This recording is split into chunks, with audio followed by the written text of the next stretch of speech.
Na civilización romana, aínda que moitas persoas vivían no campo, as cidades tiveron moita importancia. As cidades romanas estaban amuralladas. Tiñan planta rectangular, con rúas paralelas e unha praza principal, ou foro, que era o lugar en donde estaban os edificios máis importantes. Nas cidades había dous tipos de vivendas. As domus, que eran vivendas unifamiliares das persoas máis ricas, e as ínsulas, que eran casas de varios pisos onde vivía o resto da poboación. Todas as cidades tiñan acueductos que levaban a auga á cidade e unha rede de sumidoiros para as augas residuais. Nas cidades romanas tamén atopamos edificios dedicados ao ocio e á cultura, como poden ser anfiteatros, teatros, circos ou termas. Como vos dicía antes, a maioría da poboación vivía no campo e dedicábase á agricultura e á gandería. Cultivaban trigo, vide, árbores froiteiras, legumes. Coas uvas facían viño, coas olivas, aceite. Nas cidades desenvolveuse moito a artesanía e o comercio. Había obradoiros nos que os artesanos, plebeyos e escravos, fabricaban obxetos de cerámica, de vidro, de carpintería ou produtos de alimentación. A necesidade de abastecer as cidades impulsou o comercio, que se viu favorecido pola extensa rede de calzadas e polo uso dunha mesma moeda en todo o imperio.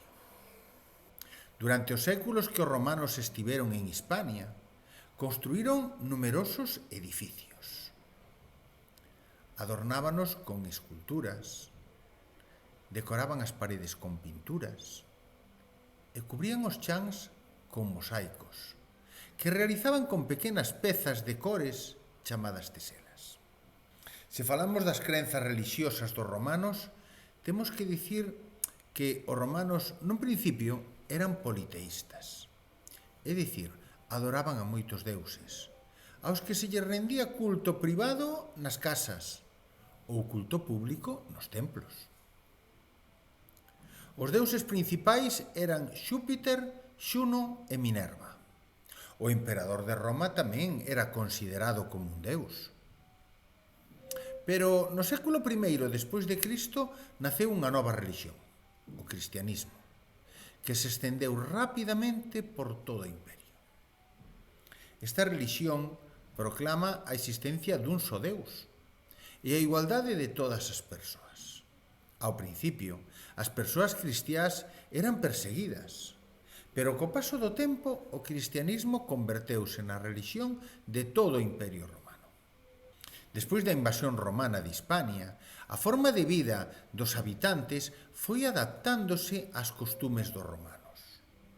Este proceso coñécese como romanización. Así, os habitantes de Hispania empezaron a usar o latín como lingua. Moitas linguas que falamos na actualidade proveñen do latín, como a lingua galega, a castelá, a portuguesa, a catalá, a francesa ou a romanesa. Ademais, os romanos implantaron unha serie de normas para regular a convivencia entre as persoas.